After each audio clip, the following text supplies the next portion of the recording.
Israel വീണ്ടും ലോകത്തിനു മുന്നിൽ നാണം കെടുകയാണ്. ഇറാൻ തൊടുത്തുവിട്ട മിസൈലുകൾ നാലാമത്തെ F-15 വിമാനത്തെയും തകർത്തതായാണ് വിവരം.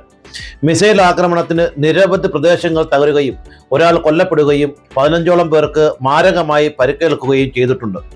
ആക്രമണം അവസാനിപ്പിച്ചു എന്ന് ഇസ്രായേൽ പറയുമ്പോഴും അതല്ല കാര്യങ്ങളെന്ന് ഇറാൻ പ്രഖ്യാപിക്കുകയാണ്. ഇസ്രായേലിൻ്റെ ആകാശം ഇപ്പോൾ പൂർണ്ണമായും ഇറാന്റെ നിയന്ത്രണത്തിലാണ്.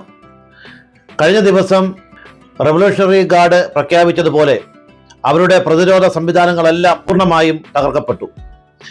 ഇപ്പോൾ മിസൈലുകൾ നേരിട്ടാണ് പതിക്കുന്നത്, തടയാൻ ആരുമില്ല.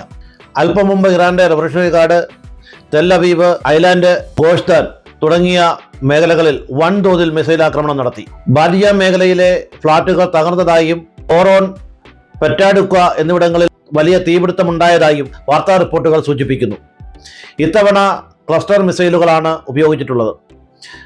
അതുകൊണ്ടാണ് പരിക്കേറ്റവരുടെ എണ്ണം വർദ്ധിക്കുന്നതും കെട്ടിടങ്ങൾക്കും വാഹനങ്ങൾക്കും ഇത്ര വലിയ നാശമുണ്ടായതും എന്നതാണ് കണക്കാക്കപ്പെടുന്നത്. സുരക്ഷാ പ്രതിരോധ മേഖലയിലെ പ്രമുഖ കമ്പനികളായ മിർ ഗ്രൂപ്പിന്റെ ആസ്ഥാനം പോലും തകർക്കപ്പെട്ടിട്ടുണ്ട്.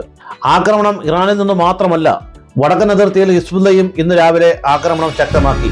മിസ്ഗാവ് ആം സെറ്റിൽമെന്റിന് നേരെ നടത്തിയ മിസൈൽ ആക്രമണത്തിൽ ഒരു ഇസ്രയേലി കൊല്ലപ്പെടുകയും കാറുകൾക്ക് സാരമായി പരിക്കേൽക്കുകയും കാറിന് മുകളിൽ നേരിട്ടാണ് മിസൈൽ പതിച്ചതെന്നും പറയപ്പെടുന്നു.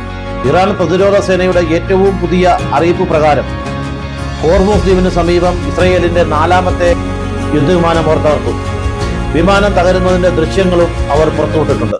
ഇതിനിടയിൽ ഇസ്രായേൽ പ്രധാനമന്ത്രി നെതന്യാഹു തകർന്നടിഞ്ഞ അസാദ് പ്രദേശം സന്ദർശിച്ചു എന്ന് റിപ്പോർട്ടുകൾ പറയുന്നു.